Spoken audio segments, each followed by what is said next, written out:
এই বাংলাদেশে এমন একটা সময় অতিবাহিত হয়েছে, ইমামগুলো মসজিদের ভিতরে খুতবা দিতে পারে না স্পষ্ট করে। এই বাংলাদেশে ওলামায়ে কেরাম যখন ওয়াজ করতে আসে, ওয়াজ হুজুর ওয়াজ করবে, আর আগে হুজুর এক ঘন্টা ওয়াজ করে, ঠিক কিনা বলো? এই কথা বলা যাবে, ওই কথা বলা যাবে না, এই কথা বলা যাবে। বাংলাদেশে আমরা দেখেছি, যেই দেশে শতকরা 92 জন লোক মুসলমান, এই দেশে এই ওয়াজ করতে গিয়ে অনেক বক্তা, অনেক নেতার হাতে লাঞ্ছিত হয়েছে, ঠিক কিনা বলো? ওয়াজ করতে দেওয়া হয় নাই, পোস্টার হয়েছে, প্রচার হয়ে গেছে, 144 দ্বারা জারি করে বক্তাকে থামিয়ে দেওয়া হয়েছে। ওই 1500 বছর আগে নবী যখন দ্বীনের দাওয়াত দিলেন, মক্কার কাফেরেরা বেদিনেরা যেমন করে নবীর কথাগুলো বন্ধ করে দিতে চেয়েছিল, এমন করে একদল মানুষ বাংলাদেশে মুসলমানের ও ইমানদার আল্লাহওয়ালা ওলামায়ে কেরামের কথা বন্ধ করে দিতে চেয়েছিল। আজকে আল্লাহ আবার সেই সুযোগ করে দিয়েছে, ঠিক কিনা বলো? সুতরাং ওই মসজিদের মিম্বারগুলো থেকে আজকে হকের ধ্বনি আসবে, মজগুলো থেকে কোরআনের প্রকৃত কথাগুলো আসবে। কোরআন নাজিল হয়েছে মানুষকে অন্ধকার থেকে আলোতে নিয়ে আসার জন্যে, গোমরাহি থেকে হেদায়েতের দিকে নিয়ে আসার জন্যে, কুফর থেকে ইসলামের দিকে নিয়ে আসার কারণে বাংলাদেশ একটা সময় পার করেছে যেখানে সত্যকে সত্য বলা যাবে না, মিথ্যাকে মিথ্যা বলা যাবে না, কালোকে কালো বলা যাবে না, সাদাকে সাদা বলা যাবে না, ন্যায়কে ন্যায় বলা যাবে না, অন্যায়কে অন্যায় বলা যাবে না। এই ব্রাহ্মণবাড়িয়া শহরে আমাদের দেখেছি আমরা অনেক নেতা পালন করেছে যে আমি যদি আন্দোলন শুরু করি বাংলাদেশের ওই ব্রাহ্মণবাড়িয়ায় মসজিদগুলো মাদ্রাসাগুলো থাকবে না, এই কথা বলার সাহস দেখিয়েছে, ঠিক কিনা বলো? কিন্তু সবসময় দিন একরকম যায় না। যারা আল্লাহর নাফরমানি করে, যারা নবীর দুশ্মনী করে, ইসলামের সাথে যারা টক্কর দিতে চায়, তারা যুগে যুগে এই আবুল আহাবের মতো ওই তাদের সবকিছু ধ্বংস হয়ে যাবে, ঠিক কিনা বলো? তার প্রমাণ আছে নাকি নাই? তার প্রমাণ আছে নাকি নাই? আমরা আলেম ওলামারা খুব খেয়াল করেন, আমরা আলেম ওলামারা আমরা কিন্তু সম্পদের ভাগ চাই নাই, আমরা কোনো মন্ত্রী হওয়ার জন্যও চাই নাই, আমরা এমপি হওয়ার জন্যও চাই নাই। আমরা চাইছিলাম আমাদের দ্বীনের মার্কাজগুলো ঠিক থাকুক, আমাদের আদর্শের উপরে আঘাত পড়ে এমন কাজগুলো বন্ধ করে দেওয়া হোক। আমরা চাইছিলাম মূর্তি পূজার নামে, মূর্তির নামে মূর্তি পূজা বন্ধ করা হোক।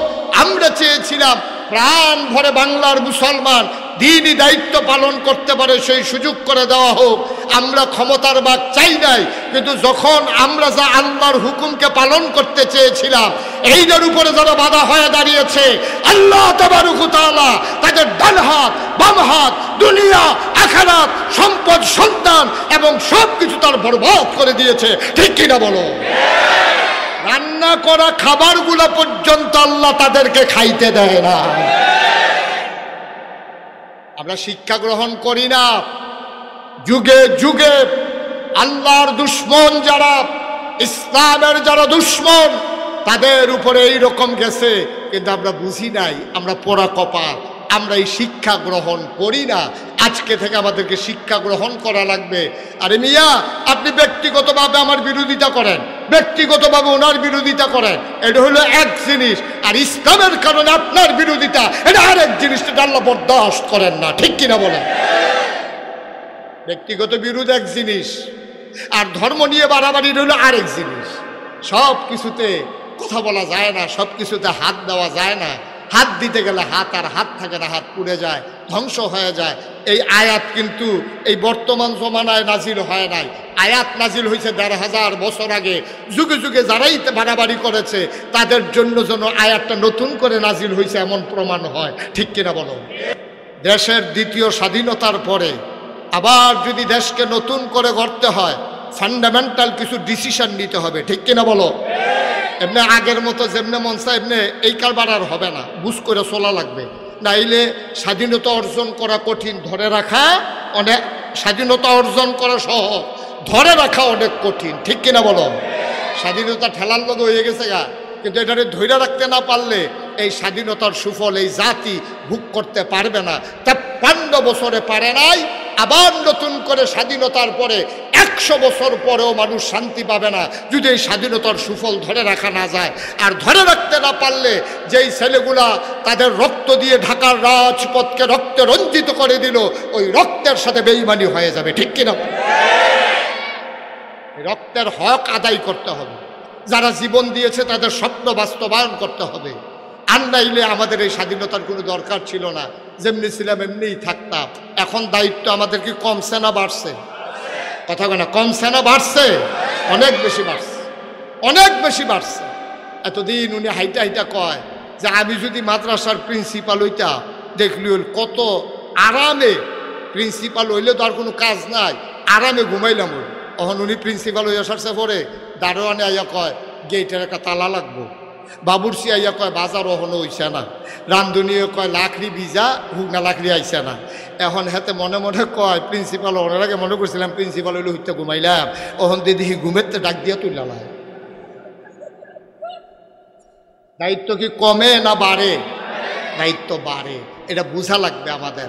মনে করছে যে প্রিন্সিপাল সাহেব হুদা খালি বইয়া না থাকে, টেহা আইছে 1000 আইনা দিছে দারোয়ানের কাছে, হয়তো আপনার যারা শিক্ষক আছে কর্মচারী আছে সবাই ভাগ করে নিয়ে। এখন প্রিন্সিপাল হুজুরে কয় ঠিক আছে সবাই আসো, তো সবাই ডাক দিয়া দারোয়ানরে কইছে তুমি ভাগ না করো, কেমনে করলে ভালো হয়? দারোয়ানে কয় হুজুর হিসাবে 1000 ফুরাটায় আমি ফানা, ভাগ করতে আছে হাতে। কয় তুমি ফানা কেমনে? কয় আরে আমি আপনার চাইয়া রাহি দেখেন আপনারা আছেন না, ওইটা মরে গেলেন গো। এই গেটটা যে আমি কেমনে চাইয়া রাহি এটা আমি না জানি, হিসাবে আমি পাও না। এখন দারোয়ানের বুঝ মতো মনে করছে আমি পাও না, ঘন্টা ফিডিন নাই কয় এই যে ক্লাস 2 হয় আমি ফিডা না দিলে হুজুর মাগরিব পর্যন্ত বইয়েই থাকলো। এখন দারোয়ানে মনে করতেছে হেতে ফানা, ঘন্টা ফিডিন নাই মনে করে হেতে ফানা, বাবুরসি কইতে আছে কয় আমি রাঙ্গা না দিলে তারপরে রাখাইয়া মরণ লাগলো, 1000 হিসাবে 1000 টাকা আমি ফানা। শেষ পর্যন্ত দেখছে যে প্রিন্সিপালের পকেটতে হেতান দিলে টেহা দেওয়ান লাগে, ঠিক কিনা কও? আমরা দূর থেকে কথা বলা সহজ, ভাই সাহেব এই কথাকে কাজে লাগানো বড় কঠিন। সবাই পড়ি আলহামদুলিল্লাহ, জোরে পড়ি, আরো জোরে। আল্লাহ তাবারক ওয়া তাআলার দরবারে আমরা লাখো কোটি শুকরিয়া জ্ঞাপন করছি, যিনি আমাদেরকে ঐতিহ্যবাহী ঐতিহ্য ধন্য ব্রাহ্মণবাড়িয়া জেলার আখাউড়া উপজেলা দিন, আখাউড়ার নিকটবর্তী একটি গ্রাম দুর্গাপুর, তারই প্রাণকেন্দ্রে ইকরা দারুল উলুম ইসলামিয়া মাদ্রাসা 14তম বার্ষিক ওয়াজ মাহফিল উপলক্ষে আজ 4 সেপ্টেম্বর রোজ বুধবার বরকতময় দিন শেষে অন্ধকারের চাদর যখন পৃথিবী ঢেকে দিয়েছে, জানান দিয়েছে রাত হয়ে গেছে। মাগরিবের আগ থেকে এক পশলা বৃষ্টি তপ্ত জমিনকে যখন সুপ্ত করে দিয়েছে, কর্তৃপক্ষের মনে আতঙ্ক ধরিয়ে দিয়েছে মাহফিল করা যাবে কি যাবে না। সকল জল্পনা কল্পনার অবসান ঘটিয়ে যিনি আমাদেরকে এখন বৃষ্টিমুক্ত রাত উপহার দিলেন, যদিও আকাশে মেঘের ঘন ঘটা, অনুকূল আবহাওয়া মনোরম পরিবেশ দান করলেন, আলিশা মাবুদের দরবারে অবনত মস্তকে সশ্রদ্ধ চিত্তে হৃদয়ের সবটুকুন আবেগ, উচ্ছ্বাস, ভালোবাসা, আকুতি কাকুতি মিনতি জমা করে মাবুদের শিখানু কালেমা দিয়ে চিৎকার করে সবাই পড়ি আলহামদুলিল্লাহ। তৎকালীন জমানায় আরেক নেতা নাম হইল আবুল আহাব, নবীর আপন চাচা। সে আবার একটা পাথর নিয়া নবীজির দিকে ঢিল মারছে এবং জঘন্য একটা গালি দিছে, বলছে ইয়া মুহাম্মদ তাব্বালাক, ও মুহাম্মদ তোমার ধ্বংস হোক। নাউজুবিল্লাহ বলবেন না? এই জঘন্য গালিটা দেওয়ার পরে আর পাথরটা যখন মারছে, পাথরটা গড়াইতে গড়াইতে নবীর কাছে আইসা কদম মুবারকের কাছে থেমে গেছে, পাথর আর নবীর গায়ে লাগে নাই, কিন্তু গালিটা সবাই শুনছে। ইয়া মোহাম্মদ তাব্বালাক, ও মোহাম্মদ তোমার ধ্বংস হোক, এই কথা বলে যখন গালি মারছে নবীজির মনে খুব কষ্ট লাগছে। আহারে, আব্বা নাই, আমার চাচা তো আছে, আর আমার চাচা এতগুলো মানুষের সামনে এত বড় গালি দিল। নবীর যারা নিকটবর্তী যারা মুসলমান, নতুন নতুন যারা মুসলমান, তারাও খুব কষ্ট পাইল। তারা নবীর কাছে পরামর্শ চাইল, আমরা কি বিরোধিতা করব? নবীজি বললেন, হ্যাঁ, আমরা এখন মাইনরিটি, ওরা হলো মেজরিটি। এখন আমরা যদি তাদেরকে প্রতিবাদ করতে যাই, এই প্রতিবাদের কারণে আমরা মায়ের খাবো, তাদেরকে মায়ের দিতে পারবো না, সময় একদিন আসবে। ঠিক কিনা বলেন? ওই নবী করিম সাল্লাল্লাহু আলাইহি ওয়াসাল্লামকে যখন পাথর মারল, জঘন্য গালি দিল, ইয়া মুহাম্মদ তাব্বালাক, আল্লাহ নবী চুপ মেরে গেলেন। সাহাবায়ে কেরাম বললেন, ইয়া রাসূলুল্লাহ, আমরা কি কিছুই বলবো না? বলছে যে না, সময় আসবে, চুপ করে থাকো। আর বলে যে এভাবেই হবে? কয় না, যেখানে বিচার দেওয়ার আমি বিচার দিয়ে রেখেছি। সুবহানাল্লাহ বলবেন না? নবীজি আস্তে করে উঠে চলে গেলেন, চোখের পানি মুছলেন। সাহাবায়ে কেরাম নবীর চতুর্পার্শ্বে বসে আছেন। নবীর মনটা বড় খারাপ। সাহাবায়ে কেরাম বলতেছে, ইয়া রাসূলুল্লাহ, আমাদেরকে এত বড় গালি দিল, এত বড় মারতে গেল আপনাকে, আমরা এমনি চুপ মেরে থাকবো? নবীজি বললেন, না, চুপ মেরে থাকবো না। আমি এক জায়গায় বিচার দিয়ে রেখেছি, যেখানে বিচার দিলে বিচার ফিরে না। ঠিক কিনা বলেন? চুপ মেরে বসে আছে। বলছে যে, ইয়া রাসূলুল্লাহ, বিচার কি দেওয়া হয়ে গেছে? কয়, হ্যাঁ, বিচার দিয়ে রেখেছি আল্লাহর দরবারে। এখন বিচার তো দেওয়া হয়ে গেছে। নবী চুপ মেরে আছে, সবাই মিলে বসে আছে। ওই দিক দিয়ে কাফের বেদিনেরা মজা মারতে আছে। আবু লাহাব তার কর্মী বাহিনীরে বলতে আছে, এই মোহাম্মদ রে যে ঢিল মারছিলাম, এটা কেমন হয়েছে? তো ভাই সাহেব, বড় বড় তো গেছিল, কিন্তু শক্তি কম। এটা দুধ ডিম খান না, দুধ মুধ খাইয়েন, তাইলে এটা শক্তি হইব। আপনি ঢিল মারছেন, এটা তো ফায়ার কাছে গিয়ে থাইমা গেছে, গায়ে তো আর লাগে নাই। কই দিছিলাম তো জোরে, আগ গইল না কি লেগে, এটাও তো বুঝলাম না। এরকম আলাপ সালাপ চলতে আছে। এর ভিতরে হঠাৎ করে নবীজির কাছে সালাম দিলে। নবী বললেন, ওয়ালাইকুম আসসালাম। সাহাবায়ে কেরাম তো বুঝলেন না কাকে সালাম দেওয়া হলো। নবীজির কাছে জিবরাইল কানের কাছে এসে সালাম দিয়ে দিলেন, আসসালাতু আসসালামু আলাইকা ইয়া রাসূলুল্লাহ, আসসালাতু আসসালামু আলাইকা ইয়া হাবিবাল্লাহ, আসসালাতু আসসালামু আলাইকা ইয়া শাফিয়াল মুজনুবিন, আসসালাতু আসসালামু আলাইকা ইয়া রাহমাতাল লিল আলামিন। সুবহানাল্লাহ বলবেন না? আল্লাহর নবী বললেন, ওয়ালাইকুম আসসালাম। সাহাবায়ে কেরাম চমকে উঠলেন, তারা থমকে দাঁড়ালেন, তারা আশ্চর্যান্বিত হয়ে গেলেন। নবী কার সালামের জবাব দিলেন? কাউকে তো দেখি না। হঠাৎ করে নবী মুচকি হাসলেন, সাহাবায়ে কেরামকে বললেন, তোমরা জানতে চেয়েছিলে আমাকে যে ঢিল মারা হলো, গালিগালাজ করা হলো, আমি বিচার দিয়েছি কিনা জানতে চেয়েছিলে। বিচার আমি জায়গা মতো দিয়ে রেখেছিলাম। জবাব চলে আসছে আহকামুল হাকিমিন, আল্লাহর দরবার থেকে। আল্লাহ তাবারক ওয়া তাআলা এবার জিবরাইলের মাধ্যমে নবীর কানে কানে বলে দিলেন। জিবরাইল বলেন, ইয়া রাসূলুল্লাহ, আপনি কি আল্লাহর দরবারে কোনো বিচার দিয়েছিলেন নাকি? আল্লাহর নবী কয়, হ্যাঁ, ওই আবু জাহেল, আবু লাহাব যখন আমাকে ধ্বংস করতে চাইল, আমাকে যখন বলল, ইয়া মুহাম্মদ তাব্বালাক, আমি নবীর আল্লাহর দরবারে বিচার দিয়েছিলাম। এবার জিবরাইল আলাইহিস সালাম এসে কয়, আপনার বিচারের রায় আল্লাহ পাঠিয়ে দিয়েছে। সবাই ঘুমাই গেছেন না? এইরকম একটা কথা সুবহানাল্লাহ না কইলে এত ভালো জায়গায় পাইবেন কখনো আপনারা? এদিকে এদিকে ঘুরে বনফেছে একটা ঘুরান, এত দিকে চাইয়েন না, আমার দিকে চাইয়া থাকে। আমি তো আপনার দিকে চাই, আমি দেখি এদিকে চাইয়া রয়েছেন, তো ওই চাইতাম। আমিন কন, জোরে কন। জিবরাইল আইসা কইয়া, হ্যাঁ রাসূল, আল্লাহ রাসূল, আপনি কি আল্লাহর কাছে কোনো বিচার দিছিলেন? কয় যে, হ, বিচার তো একটা দিছিলাম। কি হয়েছে? রায় তো আল্লাহ পাঠাই দিছে। সুবহানাল্লাহ বলবেন না? রায় চলে আসছে তো তাড়াতাড়ি। কয়, হ্যাঁ, এটা দ্রুত আদালত, ট্রাইব্যুনাল, এখনো দেরি নাই। রায় লগে লগে রাতের 3টার সময় ট্রাইব্যুনালে বিচার হয়ে যায়। কয়, কি বিচার আসছে? জবাব কি আসছে? এই জবাবটা আমরা সবাই জানি। হ্যাঁ, সবাই মিলে আমরা পড়ি। কোরআনে ঢোকার আগে বারদুদ শয়তান থেকে ফেনা হচ্ছে, যিনি রহমান, যিনি রহিম, তার নামে চলো শুরু করি, সবাই পড়ি। আউযু বিল্লাহি মিনাশ শাইতানির রাজিম। বিসমিল্লাহির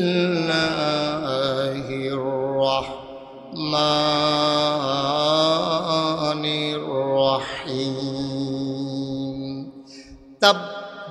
ইয়াদা আবি লাহাবিন ওয়া তাব মা আগনা আনহু মালুহু ওয়া মা কাসাব সায়াসলা নারান যাতা লাহাব ওয়া ইমরাআতুহু হাম্মালাতাল হাতাব ফি জিদিহা হাবলুম মিন মাসাদ। সুবহানাল্লাহ। কয়না আল্লাহ ডাক দেয়া কয়, ও নবী আমার, তাব্বাত ইয়াদা, তাব্বাত মানে ধ্বংস হয়ে গেছে, ইয়াদা দুই হাত, আবি লাহাব আবু লাহাবের।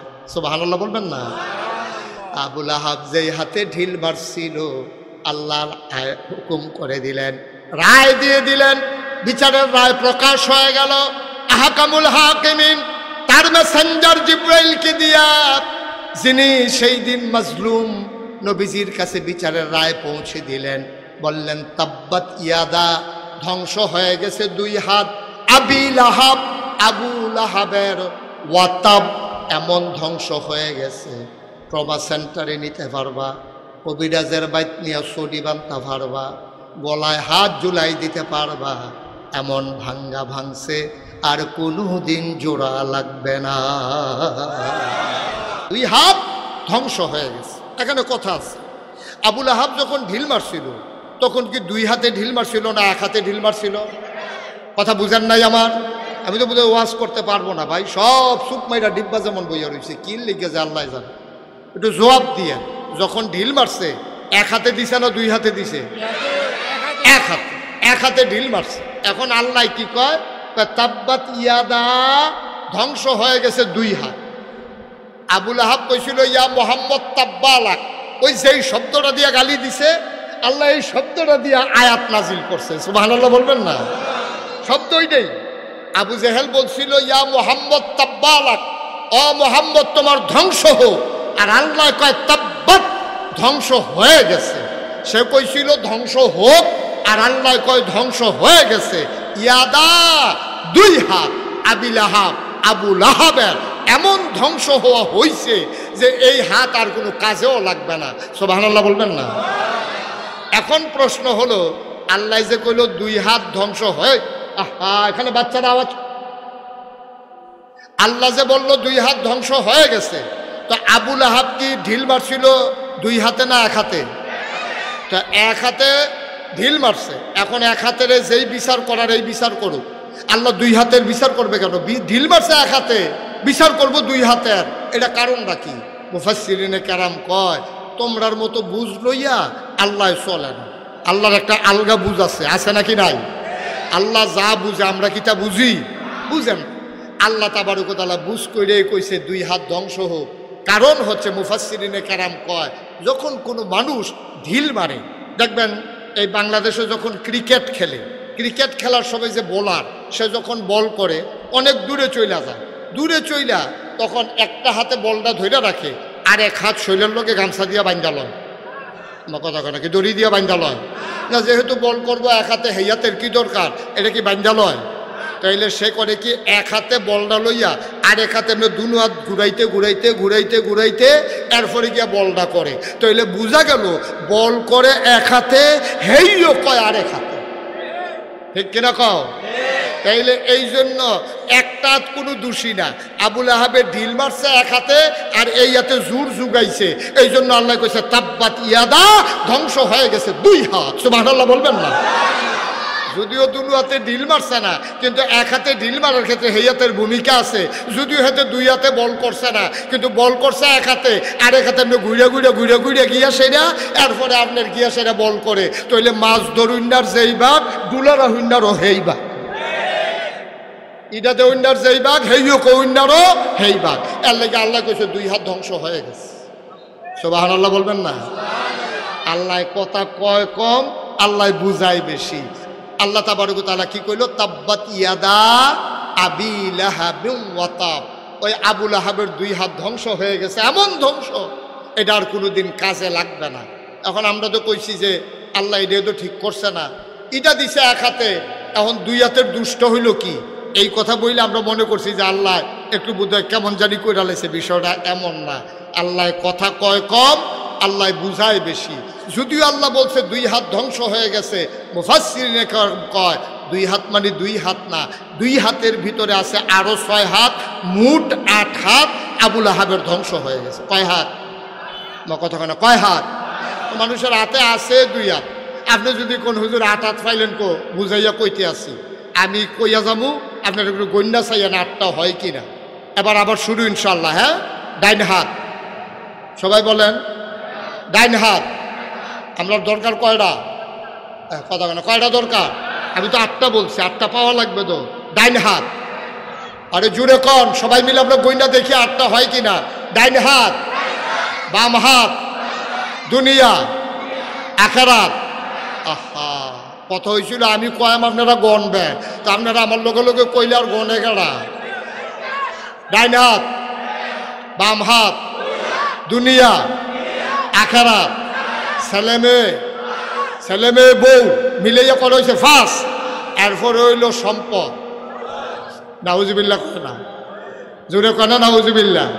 তাইলে ডাইন হাত, বাম হাত, দুনিয়া আখেরাত, ছেলে মেয়ে এবং এরপরে সম্পদ, এই 6 হাত। আমি 8টা বলছিলাম, 6 হাত। আল্লাহ কইছে 2 হাত, ভিতরে আছে 6 হাত। সুবহানাল্লাহ বলবেন না? ডাইনা তো শেষ, বামা তো শেষ, দুনিয়াও শেষ, আখেরাতও শেষ, ছেলে মেয়েও বউও শেষ, তার সম্পদও শেষ। তো তার আর আছে কি? তেদো না। যার এই 6টা জিনিস নাই তার আর থাকে কি কোন? তার আর কিছু আছে? আমার কথা কথা, তার আর কিছু আছে? তার ডাইনা তো নাই, একটা মানুষের ডাইনা তো নাই, বামা তো নাই, দুনিয়াও শেষ, আখেরাতও শেষ, ছেলে মেয়ে বউও নাই, তার সম্পদও নাই, দেখো আমিও নাই। তার আর কোনো কিছু দরকারে নাই। এই 6টা জিনিস আল্লাহ তাবারক তাআলা নির্ধারণ করে দিয়েছেন, তার আর এই 6টা জিনিস কোনো কাজে লাগবে না। তাব্বাত ইয়াদা, ধ্বংস হয়ে গেছে তার 2 হাত, ভিতরে আছে 6 হাত। এই 6টা জিনিস কোনো কাজে লাগবে না। এখন আল্লাহ যে বললেন তার সব কিছু ধ্বংস হয়ে যাবে, এখন কি ধ্বংস হইল এটা আমাদের জানার একটু দরকার আছে নাকি নাই? আল্লাহ তো কইছে তার 6টা জিনিস থাকবে না। এখন দেখি শুরু হয়েছে কি দিয়া? আল্লাহ কই শুরু করলাম তার বউয়েরই দিয়া। তার কারে দিয়া? বউয়েরই দিয়া শুরু হইব। ঘরে দিয়া যদি আগুন লাগাই দেওয়ান যায়, তে মনে করলো সবসময় খলার উপরে হত্যা দিচ্ছে, ভাইতে আমি উল্টাই নিয়ে এসার। আল্লাহ আগুন লাগাই দিছে ঘরে দিয়া। আবুল আহাবের বউটা ছিল জঘন্য খারাপ। জঘন্য না নগণ্য? না কথা না, নগণ্য না জঘন্য? জঘন্য খারাপ ছিল আবুল আহাবের বউ। বাংলাদেশেও দেখবেন এইরকম গ্রাম অঞ্চল থেকে শুরু করে রাষ্ট্রের সর্বোচ্চ পর্যায় পর্যন্ত এমন অনেক মহিলা আছে যাদের জ্বালায় সবাই অতিষ্ঠ, ঠিক কিনা কম? আবুল আহাবের বউটা ছিল সাংঘাতিক খারাপ, সাংঘাতিক খারাপ। খারাপ কারে কই? ওই খারাপ। আবুল আহাবের বউ যখন নবীজি কইছে লা ইলাহা ইল্লাল্লাহ মুহাম্মাদুর, আবুল আহাবের বউ ওই দিন রাত্রেই রাগ হয়েছে। হ্যাঁ, আমার স্বামী আবুল আহাব, উনি হইল মোহাম্মদের চাচা, মোহাম্মদের বাপ নাই, মোহাম্মদের চাচা হইল আমার স্বামী, টাকা পয়সাও বেশি, দেখতে শুনতেও সুন্দর। ওনার মতো মানুষরা বাদ দিয়া মোহাম্মদের খোদায় মোহাম্মদরে বার করছে নবীর লেগিয়া। আচ্ছা হইব খেলা। এখন নবী যখন হাইটা হাইটা ঘর থেকে কাবাগরের দিকে যায়, এই মহিলাটা রাস্তার ভিতরে এরকম কাটা বিছাই রাখতো, বিছাইয়া আবার জানালা দিয়া তাকাই থাকতো। যখন দেখতেছে যে নবীজি আস্তে করে সকালে ফজরের সময় তাহাজ্জুদের আগে তিনি উঠে রওনা করেছেন ঘর থেকে কাবার কিনারে, তখন ওই মহিলার বেছানো কাটাগুলো নবীর পায়ে যখন ফুটতো, নবী যখন উহ করে চিৎকার করত, ওই মহিলাটা জানালা দিয়া তাকাইয়া নবীর দিকে খিলখিল করে হাসতো। নাউজুবিল্লাহ বলবেন না? নবীজি চোখের পানি ফেলতেন, আহারে আমার আব্বা নাই, আমার আম্মা নাই, শাশি তো মায়ের জায়গায়, আর উনি এই কাজটা করলো, কাটা বিছাইলে বিছাইছে। এরপরে আবার এইভাবে খিলখিল করে হাসা, আমার কষ্ট দেখা নবীজির কলিজায় মানে না। আল্লাহর নবী আস্তে করে চলে যেতেন, তিনি কখনো কোনো প্রতিবাদ করতেন না। যেই দিন আয়াত নাজিল হয়েছে, কথা মনে আছে তো নাকি, যে তাব্বাত ইয়াদা আবি লাহাবিন ওয়া তাব। মানে আমরা আখাউড়া দুর্গাপুরের মহিলারা যে মাইকে আওয়াজ শুনতে আছে, তারা তো কিতা কয় যে হুজুরে খালি তাব্বাত ইয়াদা আবি লাহাবেও কইতে আছে, এটা জানি কিতা কি জানি। সৌদি আরবের মহিলারা আরবি বুঝে নাকি বুঝে না? আমার কথা কয় না, আরবি বুঝে নাকি বুঝে না? তারা কি আবার বুঝাইয়া কমন লাগছে যেই মাত্র আয়াত নাজিল হইছে, এই আয়াত যখন আবুল আহাবের বউ শুনছে, এত বুঝছে আমার জামাইয়ের কথা কইয়া মোহাম্মদের খোদায় এরকম একটা আয়াত নাজিল করন, আজ মোহাম্মদরে ফাইয়া লই। এই বেডি একটা দাও লইয়া আস্তে করে এই মদিনা মক্কার রাস্তা, মদিনা এই রাস্তা মক্কার রাস্তায় রাস্তায় এই মহিলা ঘুরতে আসে। যারেই পাই তারে এই জায়গায়, ও মোহাম্মদরে দেখছো? বেডির হাতে দাও, চোখগুলা লাল লাল, এরকম চুলগুলো উস্কো খুস্কু এলোমেলো, মহিলাটা পাগলের মতো। যারে পায় তারেই জিগায় মোহাম্মদ দেখছো? সবাই কয় না, মোহাম্মদরে তো দেখি নাই। কয় যে ওইদিকে গেছে, গিয়া দেখে নাই। একবার নবীজি এবং আবু বকর সিদ্দিক সামনাসামনি হাঁটতেছে, এমন সময় আবুল আহাবের বউয়ে আইতে আছে নবীজির উপরে আক্রমণ করার জন্য। আবুল আহাবের বউ কয়, এই নবীজি কয় যে আবুল আহাব আর কি বলে এই আবু বকর, তাকাইয়া দেখো আবুল আহাবের স্ত্রী কেমন করে আসতেছে। কই ইয়া রাসূলুল্লাহ চলেন আমরা পালাই যাই। নবীজি মুচকে হাসি দিয়া কয়, আমার চাচি আবুল আহাবের স্ত্রী আসবে, কিন্তু তোমারে দেখবে, আমারে দেখবে না। সুবহানাল্লাহ বলবেন না? এখন যখন সামনাসামনি আইসা পড়ছে, আইসা নবীজি আর আবু বকর সিদ্দিক পাশাপাশি দাঁড়াই রয়েছে। আবুল আহাবের বউ আইসা আবু বকর সিদ্দিককে জিজ্ঞেস করতেছে, এই তোমার লগেরটা কো? নবীজি লগে আছে নাকি নাই? কথা কেন, আছে নাকি নাই? আবুল আহাবের বউ আবু বকররে দেখে, নবীজিরে দেখে না। সুবহানাল্লাহ কয় না? আল্লাহর কি খেলা! সুবহানাল্লাহ বলবেন না? এই দেখছে যে এখানে দাঁড়াই রয়েছে, আইসা দেখে না। এখন যখন আবুল আহাবের বউ আইসা দাঁড়াই রয়েছে, দেখছে এ আবুল আহাবের বউয়ে ঢুকে, সেটা আবু বকররে দেখে, নবীজিরে দেখে না। নবীজি মুস্কি হাসে। আবু বকর সিদ্দিক মনে মনে কয়, দেখকেও দেখে না রে, কাছে আছে তারপরেও দেখে না। এবার আবুল আহাবের বউ তালাশ করতে করতে চলে গেছে, সন্ধ্যা হয়ে গেছে। কোনোভাবেই নবীজি যখন খুঁজে পাওয়া গেল না, এই মহিলার রাগ কি কমছে না বাড়ছে? সাংঘাতিক বাড়া বাড়ছে। মহিলা আবার এই দাউডা লইয়া আর একটা লম্বা রশি লইয়া রোয়ানা দিছে জঙ্গলের দিকে। বেটি তো আগের থেকে কাটা কাটতেন না, ওই নবীর রাস্তায় বিছায়। এবার যখন জঙ্গলের দিকে গেছে, গিয়া সেটা সন্ধ্যার আগে একেবারে বড় বড় কাটাওয়ালা, লম্বা কাটা, ফাঁকনা কাটা, এরকম মন কাটা, ভিতরে গিয়া সেটা কাইটা সবগুলো একটা বোঝা বাঁধছে। কি বাঁধছে? একটা শক্ত বোঝা, আটি বান্ধা, বোঝা বান্ধা মহিলায় ওইখানে এমন বড় ফোজা বাঁধছে, এটা তো আর তুলতেও পারে না। আর জঙ্গলের ভিতরে এবিডির ফোজা তুলিন না, মানুষ তো আর সন্ধ্যার পরে গিয়ে বইয়া রইছে না। কারণ এবিডির যত ইয়া, মানুষের দ্বারা এত ইয়া না কেন, এবিডির একটু বেশি ইয়া। বেশি কি ইয়া না, কম যেত না কি? নাউজুবিল্লাহ কইতেন না? জোরে কইতেন না নাউজুবিল্লাহ? বেডি ফোজা বান্ধা তুলতে পারে না। বেডি এখন চিন্তা করতেছে, কি রে কারবার কি? এখন দেখে যে কেউ উঠেন না নাই। এমন সময় বেডি চিন্তা করলো, কি করো? শয়তান আইয়া বুদ্ধি দিছে তো। শয়তানে খুব খেয়াল করেন, সিহন কথা তো আমরা আইয়া পড়ছি আসল জায়গায়। এখন শয়তান আইয়া চিন্তা করছে যে একটা বুদ্ধি দেওয়ার দরকার, এখানে সাইজ করে নেওয়ার দরকার। শয়তান আইয়া বুদ্ধি দিছে, এটারে যদি কোনো মতে একটা ওসা পাহাড়ের ফাত্তরের উপরে তুলন যায়, তাহলে মাথাটা নোয়াইয়া তুমি আস্তে কইরা এটা যদি মাথার লইতে পারো, দাঁড়াইয়া বাইতে না একটা যাওন, এটা কোনো সমস্যা হইতো না। যেই বুদ্ধি সেই কাম। বেরিয়ে করছে কি, একটা ফাত্তরের উপরে নিয়ে ঠেল্লা ঠুল্লা ফোজাটারে তুলছে। তোলার পরে দেখে যে পিছনে আরেকটা পাথর, জায়গাটা খেয়াল করেন। মনে করেন এটা একটা পাথর, এই পানির বোতলটা একটা পাথর, এই টিস্যু বক্সের উপরে নিয়ে তুলছে ফোজাটা, পিছন দিয়া পানির এই বোতলটা, এই মাঝের জায়গাটার ভিতরে আবুল আহাবের বউয়ে দাঁড়াইছে। সামনে ফোজা, পিছনে পাথর। এবারে মাথা নোয়াইয়া যখন ফোজারে গৈরান দিছে, কি আল্লাহর ফেরেশতা আঙ্গুল দিয়ে গুতা দিয়া দিছে, কেটে আর কি জানি। এখন গুতার লগে এখন ফোজা আপনার গেছে গা আপনার পিছন দিয়া। তো বেরিয়ে ফোজা বান্ধা দিছে হরখা গিট্টু। কি গিট্টু? আপনার এগুলো হরখা গিট্টু চিনেন তো নাকি? আপনারা তো মাশাআল্লাহ সহজ চিন্না লাইছেন হরখা গিট্টু। আমি কক্সবাজার গেছিলাম মাহফিল, তারারে কইছি হরখা গিট্টু। তারা আমার ভাই চাইয়া রয়েছে, কত বুঝাইলাম ভাই, এমনি ফইলা দিয়া সেটা উল্টাইয়া যে দেয় হেইটা, তারা চাইয়ে রয়েছে, তাদের বুঝাইতামে পারি না। লগে এক ফাজেল মাদ্রাসার প্রিন্সিপাল আছি, এবার করলাম ভাই, তারা তো আমি গিট্টুটা চিনাইতাম পারতেছি না, আপনি একটু বুঝাইয়া কর না। এবার আমার দিকে হাসি দিয়া, আমি বুঝলে না, তারারে বুঝাইতাম।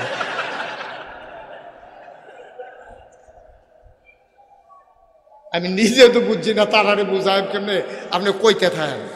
পরে আমি চিন্তা করলাম, যদি চেষ্টা করে লাভ নাই, পরের বার মাহফিল যাইতে দড়ি লইয়া যাম, হরকা গিট্টু গিয়া চিনাই দিয়া ইয়া ফরা পাল্লা যা করে। এখন মহিলা আবুল আহাবের বউয়ে এই কাটার ভিতরে কি গিট্টু দিছে? কত কটা কি গিট্টু? আপনাদের এদিকে কি গিট্টু কয়টা রে?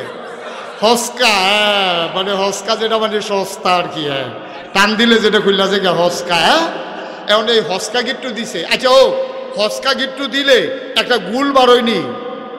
ওই যেটা উল্টাইয়া দিছে এই জায়গাটাতে একটা গুল হয়নি? এখন এই হস্কা গিট্টু দিয়া বেরিয়ে যখন ফজা তুলতে গেছে, সামনেরটা তুলছে, পিছে একটা পাথর, মাঝের সিফাটার ভিতরে জায়গাটা চিনছেন না আপনারা?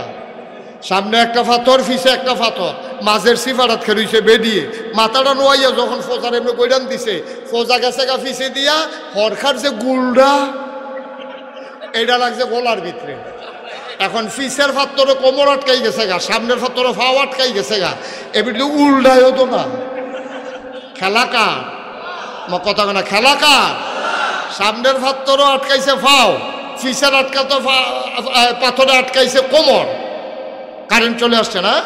জি, সবাই পড়েন আলহামদুলিল্লাহ, সবাই করা আমিন। এখন সামনের পাথরের ভিতরে কি আটকাইছে? পাও। আর পিছনের পাথরে কোমর। আর ফোজাটা জন্য গলার ভিতরে ঝুল্লা রইছে। এখন কি আরাম না বেআরাম? শান্তি না শাস্তি? এখন তো উল্টাইতেও পারে না। আর এরকম এত বড় ফোজা গলার ভিতরে আটকাইয়া দুইটা খেখরানি দিয়া তাই নাই, তাই। আরে উনি কি মরহুম? কথা কোন লাগে রে? তাই খেলা কার? আসেনিও পারেনি। এই আল্লাহ হলাস সন্দেহ হয়ে গেছে। আবুল আহাবেও শুনছে আবুল আহাবের যে 6টা হাত থাকতো না, আবুল আহাবেও টেনশন করতেছে কি জিয়া জানি ধরে আল্লাহ জানে। এখন ধরছে যে বউরে দিয়ে হাতার তো খবর নাই। হ্যাঁ, তো ঘুরে গেলে সন্ধ্যার সময় যখন ঘরে গেছে, ঘরে গিয়া দেখে বউ নেই। যারে ফায় তারে জিজ্ঞা তোরা ভাবিরে দেখছ কি? কয় না ভাই সব খেয়াল করছি না তো। আরেকটা কয় বিকালবেলা দেখছি সন্ধ্যার আগে দিয়া একটা দাও আর একটা দড়ি লইয়া দেখছি জঙ্গলের দিকে গেছে। আবুল আহাবে তার যত ফাইক ফেয়াদা ছিল, কর্মচারী ছিল, হেজেক লাইট বাত্তি টাত্তি দিয়া হারিকেন মারিকেন দিয়া এই ফাড়াইছে জঙ্গলের দিকে। জঙ্গলের দিকে খুঁজতে খুঁজতে খুঁজতে খুঁজতে গিয়া পাওয়া গেছে। একজনে আইয়া কয় ভাইসা ভাবিরে পাইছি। কই ফেছ? কয় জঙ্গলের ভিতরে গলার ভিতরে এই লাকড়ির ফোজা, কি কয় কাটার ফোজা গলার ভিতরে ঝুলতে আছে। বাবির ফিটটা কোমরটা লাগিয়ে রয়েছে এক ফাত্তরও, সামনের ফাত্তরের ভিতরে ফাও আটকে রয়েছে, বাবির জিব্বাটা বাড়ি রয়েছে, ভাবিয়ে নাই। আবুল আহাবে চিল্লান দিয়া কয় এটা কেমনে হইল রে? সকলে কইতেছে ভাই সাহেব এই সন্ধ্যার পরে ভাবিয়ে হ্যাঁ লুকিয়ে কেমনে এই ঘটনা ঘটলো? কয় তোমরা ধরতে পারছো না, আমি বুঝছি। তাব্বাত ইয়াদা, তাব্বাত খেলা কিচ্ছু না, তাব্বাত ইয়াদা। ধরাকার? ধরাকার শুরু করছে কি দিয়া? শুরু করছে তার বউরে দিয়া। কারে দিয়া? এরপরে এইভাবে তার আরো 5টা রয়েছে। 5টা কেমনে? 5.5টা রয়েছে। বউ আর ফলামাইয়া মিলেইয়া নইল 5 নাম্বারটা কেন? তো অর্ধেকটা এনা ধরছে, তার ঘরের ভিতরে তো আগুন জ্বলতে আছে। এবার দেখেন কি সাংঘাতিক ঘটনা, যেটা বলি নাই আজকে সেটা বলি। এবার আবুল আহাবে দিন যায় রাত যায়, সময় খুব খারাপ। এবার নবী যখন হিজরত করে মক্কা ছেড়ে চলে গেলেন মদিনায়, খুব খেয়াল করেন, মক্কায় তিনি থাকতে পারলেন না, তিনি চলে গেলেন মদিনায়। মদিনায় যাওয়ার পরে গোয়েন্দারা ওই কাফের একদল ফাটাই দিছে, আবু জেহেলে যা মক্কায় গিয়া মোহাম্মদে কি করে দেখ, মদিনায় গিয়া মোহাম্মদ কি করে দেখ। এখন নবীজি যখন মদিনায় গেছে, মদিনার মানুষগুলো পাগল হয়ে গেছে। কেউ নবীজির আলগি দিয়া কুলো তুল্লা লাগ, ফলাফাইনে সুইটটা টুকরির ভিতরে লইয়া এই দুই সাইডে দাঁড়াইয়া ফুলের পাপড়িগুলা ছিড়াইতে আছে, গান গাইতে আছে। তলা আল বদরু আলাইনা মিন সানিয়াতিল বেদা ওয়াজাবা শুকরু আলাইনা মাদা লিল্লাহ হেদা, এমন করে গান সুবহানাল্লাহ কয় না। বেরিয়েতে বেড়াইতে জিগায় আপনারা আমরা যে নবীজি উনি কোন রাস্তা দিয়া যাইব, কুতুর চাইতাম এক নজর। বেরিয়েতে ঘরের থেকে জানালার সিফা দিয়া নবীজিরে চাউরের লেগে দাঁড়াই রইছে, ফলাফাইনে এমনি নাচতে আছে, বেড়াইতে নবীজির আলগি দিয়া লাইতে আছে। এই দৃশ্য মক্কার কাফেরের যে গোয়েন্দা এটি গিয়া ওই আবু জেহেল আবুল আহাবের কইছে ভাই সাহেব নমুনা খারাপ, কয় কি? মক্কার তারা আর মদিনার তারা নবীর লইয়া এমন পাগল হইছে, তারা নাচানাচি শুরু করছে। যদি তারা এক হইয়া যাইয়া আর মোহাম্মদের যেই বুদ্ধি আবার আছে আল্লাহ, যদি এই সবটি শক্তি একখান হইয়া যাইয়া, আমরা মক্কার তারা মনে করেন ফইলে নাই। এখন কি কর? ওই বুদ্ধি আছে। দারুন্না দোয়া ইমার্জেন্সি অ্যাসেম্বলি কল করা হলো, সংসদের জরুরি অধিবেশন। সেখানে স্পিকার হয়ে গেলেন আবু জেহেল। সব নেতারারে ডাকলেন, ডাকাইয়া একসাথে করে বলতেছে যে মোহাম্মদ যে মদিনায় গেল আর মদিনার মানুষগুলো মোহাম্মদ লইয়া যে পাগল হইল, এখন কি করো? বা এখন বুদ্ধি আছে, আমরা মদিনায় আক্রমণ করব। মক্কার 1000 বীর যোদ্ধা, মোটা মোটা তাজা তাজা শক্তিশালী অস্ত্রে শস্ত্রে সজ্জিত প্রশিক্ষিত 1000। কয় হাজার? কথা বলো, কয় হাজার? 1000 সৈন্য তারা রেডি করছে। 1000 রেডি করার আগে তারা 2 জনের নাম বাদ হয়েছে 998 জন। 998 জন করিয়া যখন তালিকা করছে, সালাক কইলাম সব জায়গাতে আছে। আমরা আখাউড়া দুর্গাপুর যেমন আছে, এটা কোনো এমন না যে মক্কা মদিনায় নাই। মক্কায় যখন তালিকা হইতে আছে সবার নাম লেখছে, লেখাও সব নাম লেখছে। আবু জেহেলের নামও লেখছে না, আবু লাহাবের নামও লেখছে না। এখন এক ফলাই খেরিয়া কয়, ভাই সাহেব আমরা সবার নাম লেখাই না, আপনারা 2 জনের নাম দিই নাই। চালাকি তো সব জায়গাতে আছে। যখন কইছে আপনারা 2 জনের নাম নাই, কয় লেহ 2 জনের নাম লেহ। তো আবু জেহেলের নামও লেখছে, আবু লাহাবের নামও লেখছে। আবু লাহাবের নামটা লেহাইতে আছে আর মনে খালি পড়তে আছে তাব্বাতি ইয়াদা। এমনি আমার বউয়ের পাত্র এই জঙ্গলের ভিতরে এই গলাত ফাঁসি লাগাইয়া সাইডালায়, আর আমি যদি যুদ্ধের ময়দানও যাই ফইলা কূপ দেয় তো আমার ইতিহাস শুরু হইব। এত তো তাপবাতি এটা খালি মনে পড়ে। এই চিন্তা করিয়া চিন্তা করলো নাম যে লেহাইলাম জনগণের সাফে পড়িয়া, অহন কিতা করো? আবু জেহেল সব বুদ্ধি টুদ্ধি শেষ, যুদ্ধের তারিখ হইছে, সবাই কবে যাইব। আবুল হাবে কয়, ও কথা আছে, যুদ্ধ যাওয়ার আগে কথা আছে। কয় কি কথা? আমরা যে 1000 লোকের নাম লেখাইলাম, আচ্ছা এর ভিতরে কেউ যদি শৈলবালা না থাকে, এটা তো একটা চিন্তার বিষয়। সবার যে শৈল ভালো থাকবে এমন তো কোনো কথা না। 1000 লোক আমরা, বসেন, 1000 লোক, কয় হাজার? তোমার কথা বলো, কয় হাজার? 1000 লোকের ভিতরে কারো শরীর খারাপ হওয়ার স্বাভাবিক না অস্বাভাবিক? স্বাভাবিক। এখন কেউ না কেউ শরীর তো খারাপ হইতেই পারে। আবুল আহাবে কথা তুলছে, ভাই এই যে 1000 লোক যে আমরা নাম লেখাইলাম, কেউ যদি শরীর ভালো না থাকে কিতা করো? লোক তো আমরা 1000, হঠাৎ করে একজনের শরীর খারাপ হয়ে গেল, তখন কিতা করো? তো কথাটা যখন আবুল আহাবে তুলছে, সবাই মিল্লা কইতে আছে, ভাই সাহেব কথাটা যেহেতু আপনার মাথা তাইছে, সমাধানটা আপনি করেন, কি করলে ভালো হইব? আবুল আহাবে কয়, শোনো, যদি আমরার ভিতরে কেউ শৈলবালা না থাকে, তে নিজে যাইতো না পারলে আরেকজন লোক দিব তার বদলি। সকলে কহ এটা বুদ্ধি পছন্দ হয়েছে। আবুল আহাবে মনে মনে কয়, আমার এই শৈলবালা থাকতো না, কারণ তাপবাতিয়াদা ফেস্তাইকা রয়েছে তার ভিতরে, যে আমার এই শৈলবালা থাকলো না। কথাটা তো তুলছি আর লাগিয়ে ঠিক এই যুদ্ধে যাবার রওনা দেবে, মদিনার দিকে তারা বের হয়েছে, বদরের প্রান্তর দিকে। এমন সময় আবুল আহাবে হাতের ভিতরে দইরা একবারে লইয়াইছে। আবু জেহেল কয়, কিও? কয়, ভাই নমুনা খারাপ, শৈলের নমুনা মোটেও সুবিধার না, যুদ্ধের ময়দানে যায়াম দূরের কথা, হ্যান পর্যন্ত যাওয়া এ সম্ভব না। কত কথা না হয়েছে, আইন না হইলেও লগে লইয়া এত দূরে আনছি না। এই যে মুফাসসিরিনে কারাম কয়, যেই লোকটারে আনছে হেতে কোনো আইতো চাইছিল না। হ্যাঁ তার কাছে আবুল আহাবে আছিল সুদের কারবার, হ্যাঁ সুদে টেহা লাগাইতো। একবার সুদে টেহা নিছে 3 মাসের লাগিয়া। আবুল আহাবে গিয়ে হ্যাঁ তার ভাই তুইটা কয়, টেহা দে। কয়, ভাই 2 মাস হয়েছে না, 3 মাসের লেগে টেহাছি, টেহা দেব কিতা? কয়, ওহন টেহা দিবি, আর নইলে যুদ্ধ যাইবি। দুইটার একটা কোনটা করবা বুঝ করে করো। কয়, টেহা তো দিতে পারতাম না, কত যুদ্ধের ময়দানে যাইবা। হ্যাঁ তারে দইরা আনছে বদলি। সিটার কারে কয়? বাটফার কে আর হুবের বাটফার।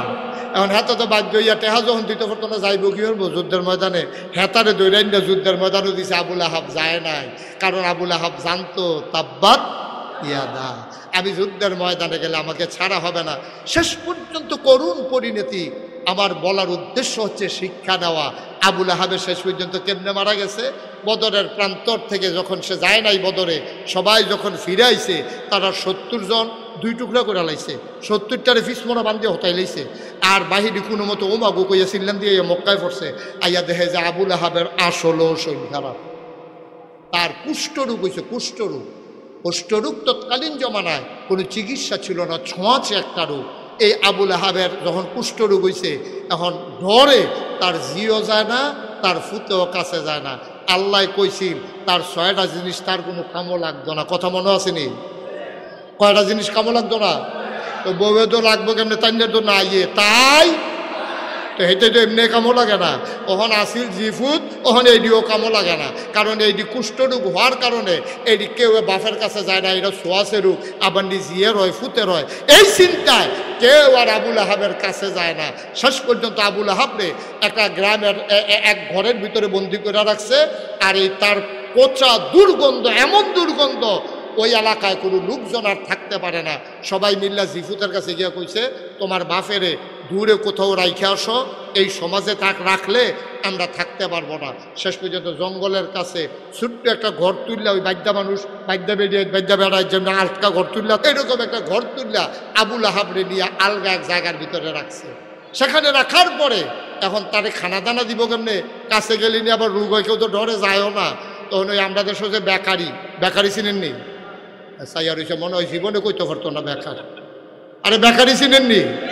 এই বেকারির একটা তন্দুর থাকে, এটার ভিতরে বিস্কুট বানাইয়া যে ফাড়ায়, এরকম একটা বইটার মতো আছে, আসেনিও? এই বইটার মতো দিয়া এটার ভিতরে বেকারির ভিতরে হাত দিলে দাঁত ফিরে যাইব, এটার ভিতরে দাও আগুন। এখন এই আবুল আহাবরে ঘরের ভিতরে রাখিয়া এরকম বইটার মতো লম্বা ডাটলা একটা বানাইয়া এই শহীদ তলে দিয়া, বেড়ার তলে দিয়া তারে খানা দেয়। হ্যাঁ, বইয়া বইয়াতে খায়।